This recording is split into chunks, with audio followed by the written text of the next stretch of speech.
भागवत जी ने लिखे हैं। भागवत जी महर्षि चरक के शिष्य थे। चरक ऋषि का नाम हम सब जानते हैं। चरक ऋषि के वो शिष्य थे और सबसे बेहतरीन शिष्यों में उनकी गिनती होती है, सबसे इंटेलिजेंट माने जाते हैं। चरक ऋषि ने जितना शोध कार्य किया, भागवत जी ने उससे भी ज्यादा किया। 135 वर्ष उनकी आयु रही। 135 वर्ष में लगभग आप समझ लीजिए 18 वर्ष छोड़कर, 18 वर्ष वो ये कहते हैं कि मैं प्राथमिक अध्ययन करता रहा, तो 18 वर्ष छोड़कर बाकी सारे वर्ष उन्होंने बहुत गहन अध्ययन में लगाए। और उन्होंने कोई एक सूत्र लिखा तो उस पर कम से कम 50 से ज्यादा उन्होंने ऑब्जर्वेशंस किए। आज का जो विज्ञान है, जिसको हम आधुनिक विज्ञान कहते हैं, ये पूरा ऑब्जर्वेशन पर आधारित है। ऑब्जर्वेशन को हिंदी में क्या कहते हैं मम्मी? हाँ, निरीक्षण, परीक्षण या निरीक्षण। हाँ, प्रयोग या परीक्षण या निरीक्षण। तो अगर जैसे उन्होंने कोई सूत्र कह दिया तो उसका 50 बार परीक्षण किया, अलग अलग परिस्थितियों में अलग अलग लोगों पर किया, और जब उन्होंने देखा कि परिणाम वही है, तब सूत्र लिखा। अब हम कल्पना करें कि 7000 सूत्र लिखे हों और एक एक सूत्र पर 50-50 परीक्षण उन्होंने किए हों, तो पूरी जिंदगी उनकी इसी में निकल गई। महर्षि भागवत बाल ब्रह्मचारी थे। अंतिम समय तक वो ब्रह्मचर्य का ही पालन करते रहे। गृहस्थ आश्रम उन्होंने नहीं जिया, लेकिन वो मानते थे कि गृहस्थ आश्रम बहुत महत्व का है। तो ऐसे महर्षि भागवत के सूत्रों को मैं पिछले 6 साल से पढ़ता रहा, और भारत की आज की जो परिस्थिति है, मैं मानता था और आज भी मानता हूं कि उसमें ये बहुत अनुकूल है। आज हमारे भारत की परिस्थिति ऐसी है, 112 करोड़ लोग इस देश में रहते हैं। इनमें से करीब 75 से 80 करोड़ लोग बीमार हैं। सरकार कहती है कि सिर्फ 30 करोड़ लोग हैं स्वस्थ, बाकी सब हैं बीमार। अलग अलग बीमारियां हैं, वात की बीमारियां हैं, पित्त की हैं, कफ की हैं, और इन बीमारियों का इलाज करने के लिए भारत में कुल मिलाकर 23 लाख डॉक्टर हैं रजिस्टर्ड, जो एमबीबीएस, बीएएमएस और बीएचएमएस तीनों पद्धति के हैं। 23 लाख रजिस्टर्ड डॉक्टर हैं। अगर अनरजिस्टर्ड डॉक्टर भी इसमें मिला दें तो सरकार कहती है लगभग अनरजिस्टर्ड डॉक्टर भी इतने ही हैं, 25 लाख के आसपास। तो कुल मिलाकर हम 50 लाख डॉक्टर मान लें, अनरजिस्टर्ड और रजिस्टर्ड, तो भी मरीजों की संख्या 70 से 80 करोड़ है। एक डॉक्टर एक दिन में अच्छे से अच्छे काम करे तो 30 से ज्यादा मरीज नहीं देख पाता। तो मैंने एक दिन हिसाब लगाया कि अगर 30 व्यक्ति एक डॉक्टर के सुपुर्द कर दिए जाएं तो 50 लाख डॉक्टर हैं। मुश्किल से 1.5 करोड़ लोगों का इलाज हो सकता है, और रोगी 75 से 80 करोड़ हैं। तो भागवत जी एक सूत्र लिखकर चले गए। वो ये कहते हैं कि हर व्यक्ति अपनी चिकित्सा स्वयं कर सकता है, और इस बात को उन्होंने कहा कि 85% चिकित्सा बहुत आसान है, जो कोई भी व्यक्ति स्वयं कर सकता है। 15% चिकित्सा थोड़ी मुश्किल है, जिसमें आपको विशेषज्ञ की मदद की जरूरत पड़ती है। तो मैंने सोचा क्यों ना ये 85% चिकित्सा जो आसान है वो लोगों तक पहुंचाई जाए। इस दृष्टि से ये व्याख्यान श्रृंखला आयोजित की है।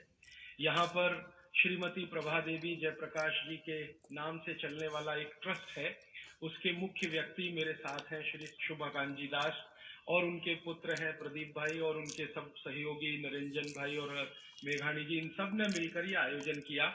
और मेरे जीवन का ये पहला व्याख्यान है जो मैं इस विषय पर दे रहा हूं। इसके पहले इस विषय पर मैंने कहीं बात ही नहीं की, क्योंकि अभी तक तो मैं अध्ययन ही करता रहा।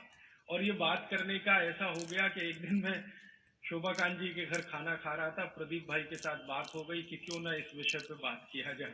तो ऐसे ये तय हो गया अनायास, लेकिन मुझे लगा कि ये शायद सार्थक हुआ। कई लोगों ने मुझे कहा, और खासकर बाबूजी माने शोभाकांत जी ने मुझे कहा कि तुम पुराने भाषण देना बंद कर दो, वो जो पेप्सी कोका कोला वाले और विदेशी स्वदेशी वाले या WTO वाले, ये ही कहो। शायद बहुत लोग ऐसा कहते हैं। अगर ऐसा सबका मन बना तो शायद इस विषय में मैं आगे भी और ज्यादा गहराई से रिसर्च करके बात करता रहूंगा। तो अब तक हमने 3 दिन की व्याख्यानमाला पूरी की है, आज चौथा दिन शुरू हो रहा है।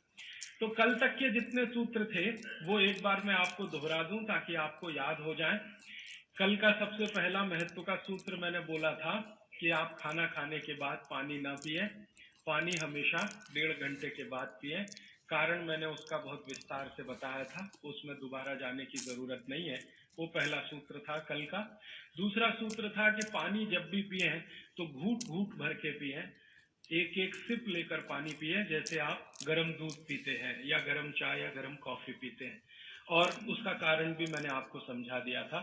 तीसरा सूत्र है कि आप जब भी पानी पिए तो ठंडा ना पिए, कभी भी ठंडा पानी ना पिए, हमेशा गुनगुना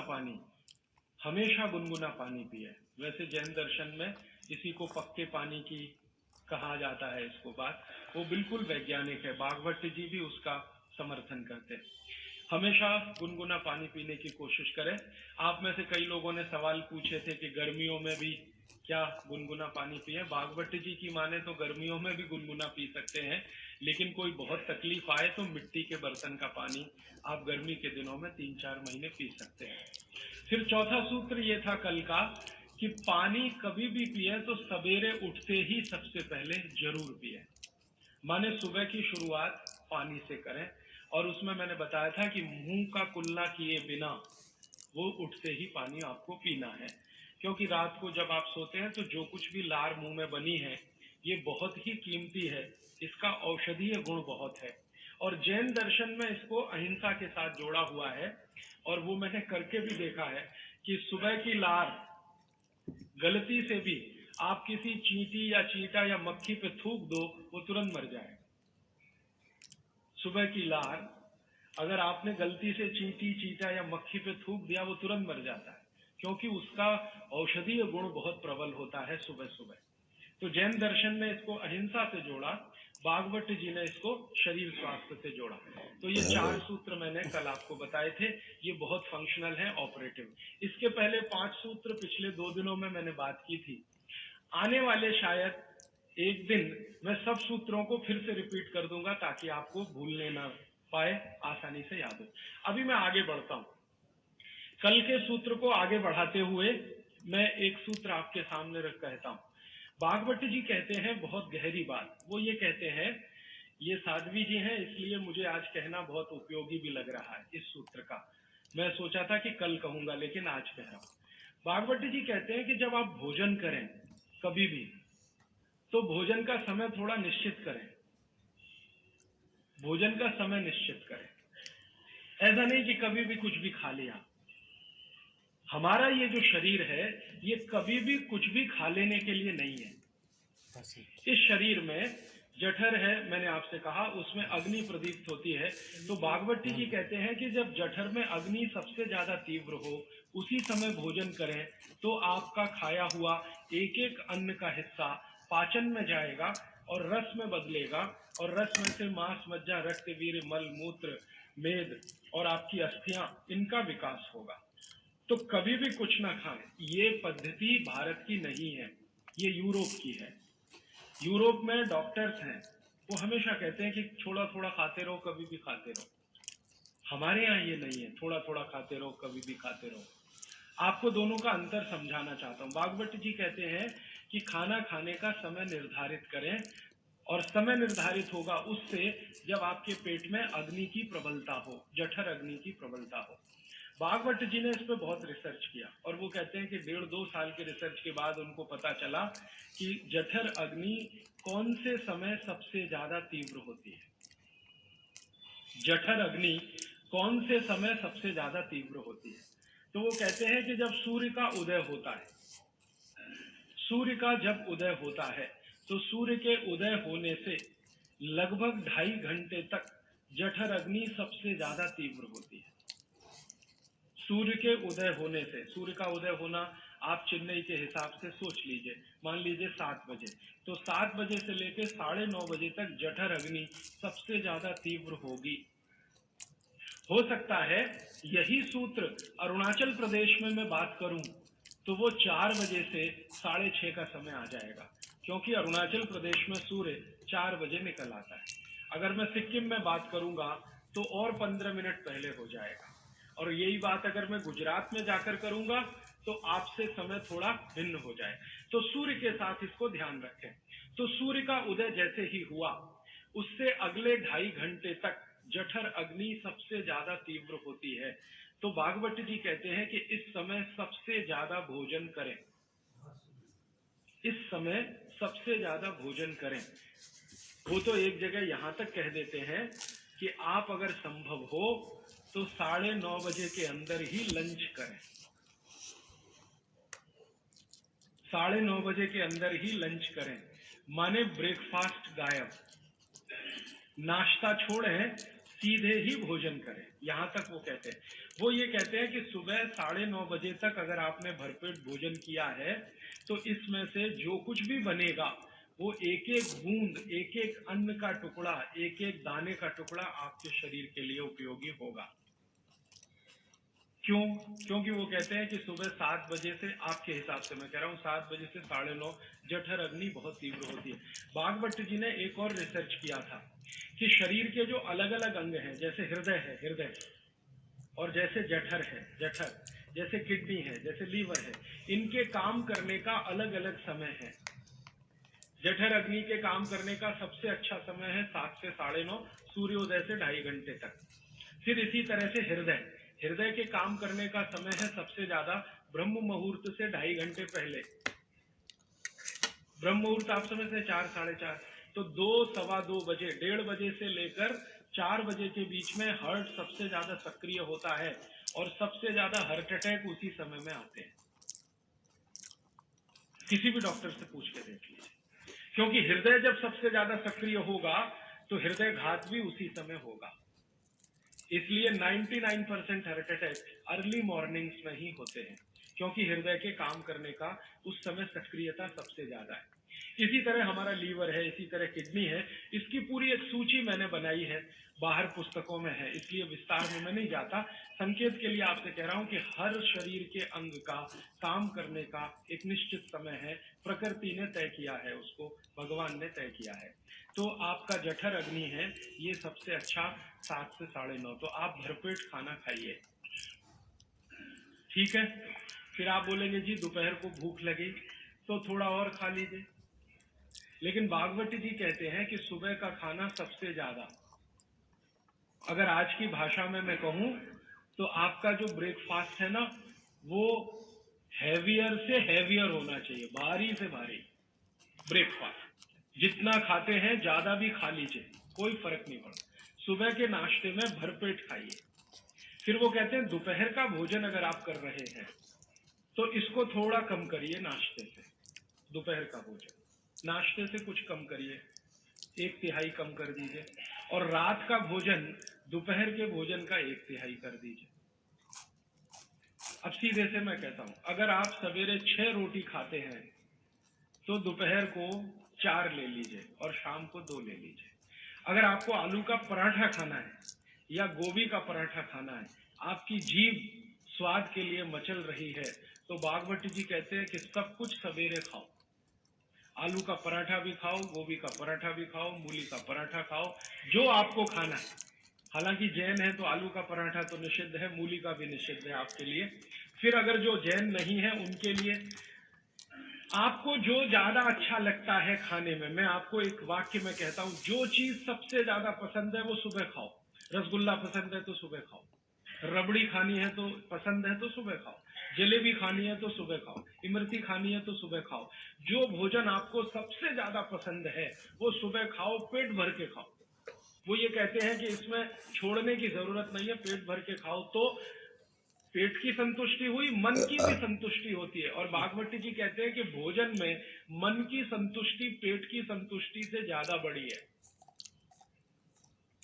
मन हमारा जो है ना, ये खास तरह की वस्तुओं से या हार्मोन से या एंजाइम से संचालित है। मन को आज की भाषा में डॉक्टर्स लोग जो गिनते हैं ना, हालांकि वो है नहीं, लेकिन उन्होंने जो कहा है वो पीनियल ग्लैंड के बारे में है। ये जो पीनियल ग्लैंड है ना, इसमें से बहुत सारा रस निकलता है, जिनको हम हार्मोन्स कह सकते हैं, कुछ एंजाइम्स हैं। ये संतुष्टि के लिए सबसे आवश्यक ग्लैंड है पीनियल ग्लैंड। तो भोजन अगर आपको तृप्त करता है, भोजन में एक तो पेट भरना है और एक तृप्त होना, तृप्त करेगा तो पीनियल ग्लैंड आपकी सबसे ज्यादा सक्रिय है। तो जो भी रस और एंजाइम चाहिए शरीर को, नियमित रूप से समान अंतर पे निकलते रहते हैं। और जो भोजन से तृप्ति नहीं है तो गड़बड़ होती है पीनियल ग्लैंड। और पीनियल ग्लैंड की गड़बड़ी पूरे शरीर में पसर जाती है और आपको तरह तरह के रोगों का शिकार बना दे। अगर आप तृप्त भोजन नहीं कर पा रहे हैं तो निश्चित रूप से 10-12 साल के बाद आपको मानसिक क्लेश होगा और रोग होंगे। मानसिक रोग बहुत खराब है। आप सिजोफ्रेनिया के शिकार हो सकते हैं, डिप्रेशन के शिकार हो सकते हैं, आपको कई ऐसी गंभीर बीमारियां हो सकती हैं। भागवत जी कहते हैं कि आप भोजन करते हुए अगर संतुष्ट नहीं है तो 27 तरह की बीमारियों से ग्रसित हो सकते हैं। उनकी पूरी सूची है, वो पुस्तक में है। कभी भी भोजन करें तो पेट तो भरे ही, मन भी तृप्त हो, और मन के तृप्त और पेट के भरने का सबसे अच्छा समय सवेरे का ही है। अब मैंने ये भागवत जी के सूत्र को चारों तरफ देखना शुरू किया तो मुझे पता चला कि मनुष्य को छोड़कर जीव जगत का हर प्राणी इस सूत्र का पालन कर रहा है, मनुष्य को छोड़कर, क्योंकि मनुष्य को मैं मूर्ख मानता हूं। हालांकि मनुष्य अपने को होशियार समझता है, लेकिन मनुष्य से ज्यादा होशियार ये जीव जगत के प्राणी हैं। आप चिड़िया को देखो, चिड़िया, कितने भी तरह की चिड़िया, सवेरे सूरज उगते ही उसका खाना शुरू हो जाता है और भरपेट खाती है। 6 बजे के आसपास आप राजस्थान में निकल जाओ, गुजरात में निकल जाओ, सब चिड़िया अपने अपने काम पे लगी हुई है, खाना खाने में खूब जम के खाती है, और पेट भर गया उसके 4 घंटे के बाद ही पानी पीती है, दोपहर को ही पानी पीती। गाय को देखो, सुबह उठते ही सूरज जैसे ही निकलेगा गाय का खाना शुरू हो जाएगा, भैंस का खाना शुरू हो जाएगा, बकरी, बकरे, भेड़, गधा, घोड़ा सब सुबह उठते ही खाना खाना शुरू करेंगे और पेट भर के खाएंगे, छक के खाएंगे, फिर दोपहर को आराम करेंगे। तो ये सारे जानवर, सारे जीव जंतु, आप सांप को देखो, बिच्छू को देखो, कीड़ी को देखो, चींटी को देखो, चींटे को देखो, सब जानवर, सब जीव जंतु जो हमारी आंखों से दिखते हैं, जो नहीं भी दिखते हैं, ये सबका भोजन करने का समय सवेरे सूर्योदय का ही है। सूर्योदय के साथ ही ये सब भोजन करते हैं, इसलिए ये हमसे ज्यादा स्वस्थ रहते हैं। मैंने आपको कई बार ये कहा है, आप उसको हंस देते हैं, किसी भी चिड़िया को डायबिटीज नहीं होता, किसी भी बंदर को हार्ट अटैक नहीं आता।